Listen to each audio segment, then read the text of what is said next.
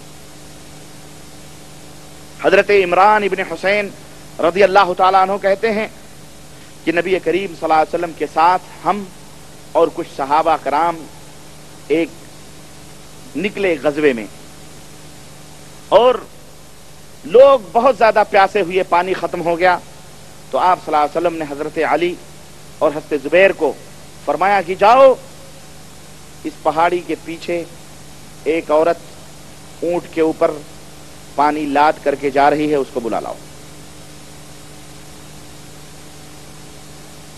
دونوں صحابی گئے، دیکھا یقیناً عورت اونٹ کے اوپر پانی لے کر کے جا رہی ہے۔ کہنے لگے اے عورت، تجھے ہمارے نبی محمد الرسول اللہ صلی اللہ علیہ وسلم نے بلایا ہے، چل۔ عورت نے کیا جواب دیا پتہ ہے؟ فقالت من رسول اللہ، اس عورت نے کہا کون ہے رسول اللہ؟ ھذا الصابی، ھذا الصابی، یہ ہے رسول اللہ جو اپنے باپ داداؤں کے دین سے پھر گیا ہے۔ اس کو لوگ کیا کہتے تھے؟ بولو، صابی۔ اس کو کیا کہتے تھے جو اپنے باپ داداؤں کے دین کو چھوڑ دے؟ اس کو کیا کہتے تھے؟ صابی۔ اس دور کے مشرکین انہیں کیا کہا کرتے تھے؟ صابی۔ اس نے کہا یہ صابی جو اپنے باپ داداؤں کے دین سے پھر گیا ہے۔ انہوں نے کہا تو جس کی طرف اشارہ کر رہی ہے وہ برحق نبی ہیں، برحق رسول ہیں. جاءت المرأة الى رسول اللہ صلی اللہ علیہ وسلم، عورت نبی کریم صلی اللہ علیہ وسلم کے پاس آئی. فامر ان یؤخذ من مزادتیہا، اللہ کے نبی نے حکم دیا کہ اس کے اونٹ سے جو دونوں مشکیزیں ہیں اتارو. مشکیزیں اتارے اور تھوڑا سا پانی اللہ کے نبی نے ایک برتن میں لیا اور پھر اس میں دعا فرمائی اور فرمایا کہ اس پانی کو اس مشکیزے میں پھر ڈال دو. اس پانی کو اس مشکیزے میں پھر ڈال دیا گیا.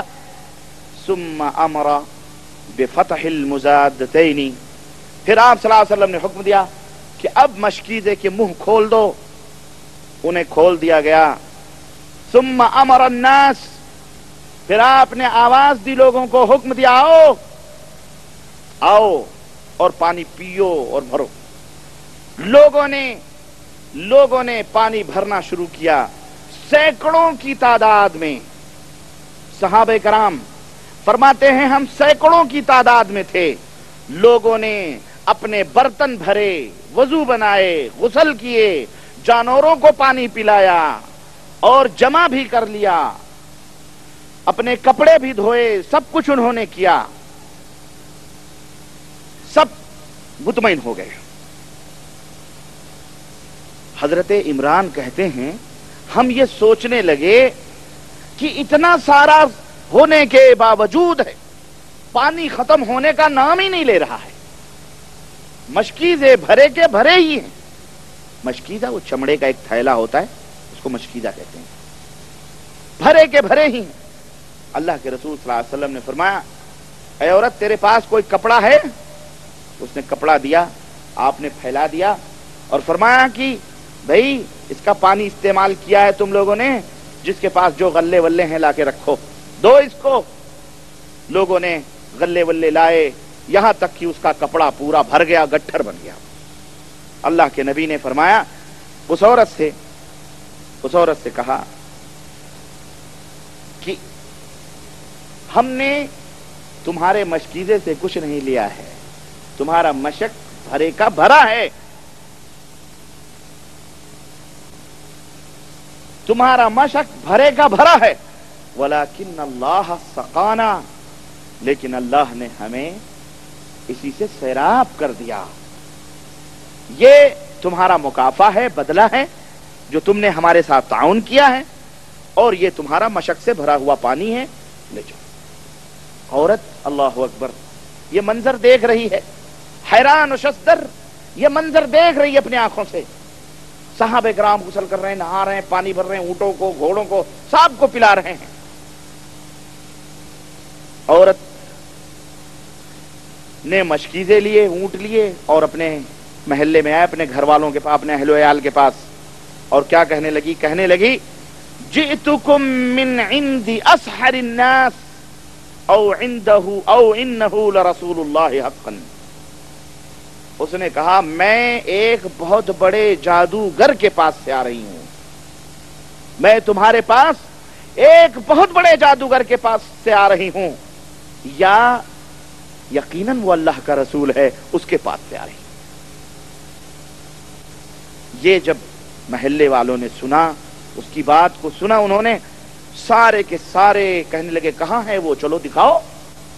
پورے محلے کے محلے اس عورت کے ساتھ ہو گئے اور نبی کریم صلی اللہ علیہ وسلم کے پاس آئے، اور سارے کے سارے جب لوٹے تو اللہ نے ان کے سینوں میں نور ایمان عطا فرما دیا تھا. ایمان کی روشنی سے جگمگا اٹھے ان کے سینے اور سب مسلمان ہو کے لوٹے. یہ نبی کریم صلی اللہ علیہ وسلم کا معجزہ ہے، اور یہ معجزہ صحیح بخاری اور صحیح مسلم کے اندر موجود ہے. آئیے اس معجزے کے چند نکات ہم آپ کی خدمت میں رکھتے ہیں. نمبر 1، اللہ کے رسول صلی اللہ علیہ وسلم نے صحابہ کرام کی توجہ اپنی طرف نہیں بلکہ ان کے تعلق کو جوڑا تو اللہ کی طرف جوڑا، اور کیا فرمایا؟ البرکت من اللہ. میرے صحابہ یہ جو برکت تم دیکھ رہے ہو یہ میری نہیں بلکہ اللہ وحدہ لا شریک کی طرف. اس طرح پیغمبر اسلام اپنے صحابہ کے دلوں میں توحید اور اللہ کا تعلق اور اللہ کی محبت ان کے دلوں میں بھرا کرتے تھے. اس طرح آج ایسا کوئی کرے گا؟ وہ اپنے ہی ولایت اور بزرگی کی گواہیاں دے دے کر کے ہاں کوئی بات نہیں، ہماری شان ہے بھائی بابا، وہی شمار. اللہ کا نام کون لیتا ہے؟ نمبر 2، اس حدیث پاک سے یہ معلوم ہوا کہ اللہ اپنے نبی کو کبھی کبھی پوشیدہ باتوں سے، غیب کی باتوں سے مطلع بھی فرما دیتا ہے. جبھی تو اللہ کے نبی نے فرمایا کہ جاؤ اس پہاڑی کے پیچھے ایک عورت جا رہی ہے، 2 مشکیزیں ہیں. اللہ رب العزت پوشیدہ باتوں پہ کبھی کبھی اپنے نبی کو کیا کر دیتا ہے؟ ظاہر فرما دیتا ہے. ورنہ ہم اسی نبی کو دیکھتے ہیں. بعض لوگ یہ کہتے ہیں نہیں جی ما کانا وما یکون، جو ہو گیا، جو ہونے والا ہے قیامت تک سب کا علم نبی کو بتا دیا گیا. ان سے کوئی پوچھے جاہلو، یہ کہہ کر تم اللہ کے نبی پر کتنا بڑا بہتان لگا رہے ہو، کتنا بڑا بہتان لگا رہے ہو. اللہ کے نبی جانتے تھے کہ حمزہ شہید ہوں گے، ان کے چچا شہید کر دیے جائیں گے، فلاں آدمی شہید کرے گا. آپ دیکھ بھی رہے ہیں وہ تیر بھی مار رہا ہے، شہید بھی کر رہا ہے، پھر بھی آپ خاموش بیٹھے ہوئے ہیں. یہ بہتان نہیں ہے ہمارے نبی پر؟ بولو، سمجھ آ رہی ہے کہ نہیں آ رہی ہے؟ اشارہ کر رہا ہوں میں. بہتان نہیں ہے. ایک آدمی کو نبی نے بھیجا ایک بستی کی طرف، جاؤ زکات وصول کے آ جاؤ. وہ راستے سے لوٹ آیا، اس نے کہا انہوں نے زکات وکات دینے سے انکار کر دیا. اللہ کے نبی نے خالد سے کہا خالد فوج کسی جائے، فوج تیار کی جائے، اور جن لوگوں نے زکات دینے سے انکار کیا ہے جا کے ان کو قتل کر دیا جائے، کیونکہ وہ اسلام سے پھر گئے ہیں، اسلام سے پھر گئے.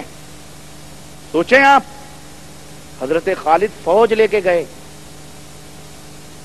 بولو، اللہ کے نبی جانتے تھے کہ وہ پھرے ہیں اور پھر بھی پھرے نہیں ہیں، اور پھر بھی اللہ کے نبی فوج بھیج رہے ہیں اور حکم دے رہے ہیں قتل کرنے کا.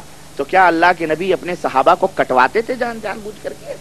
یہ نبی پہ الزام ہے کہ نہیں ہے؟ بولو بولو، انہیں سمجھاؤ ذرا، انہیں سمجھاؤ، انہیں کون بتائے؟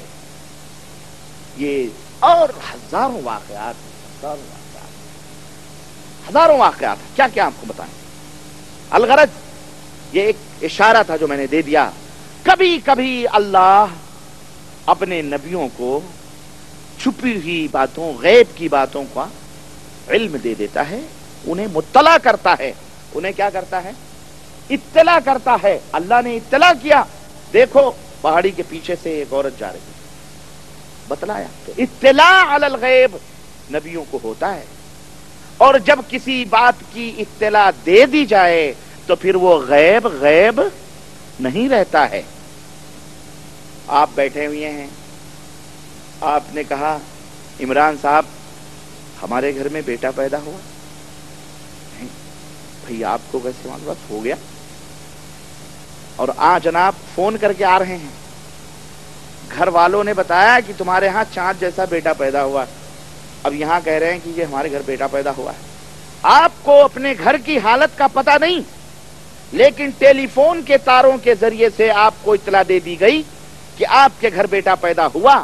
ایک پوشیدہ چیز تھی، آپ کو بتلا دی گئی، آپ لوگوں کے سامنے بیان کریں. تو کیا یہ غیب ہے؟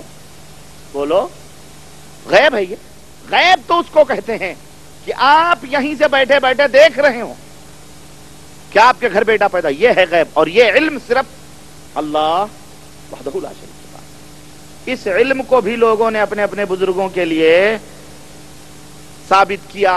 قبروں میں سوئے ہوئے بھی دلوں کے دھڑکنوں کو جان رہے ہیں، کہتے ہیں کرامت ہے. یہ کرامت ہے بھائی، باولو یہ کرامت ہے، یہ کرامت ہے. مرے ہوئے لوگ کرامتیں ظاہر کر رہے ہیں جناب. نبی تو وفات پا گئے، کوئی معجزہ اس کے بعد تو نہ صادر ہوا.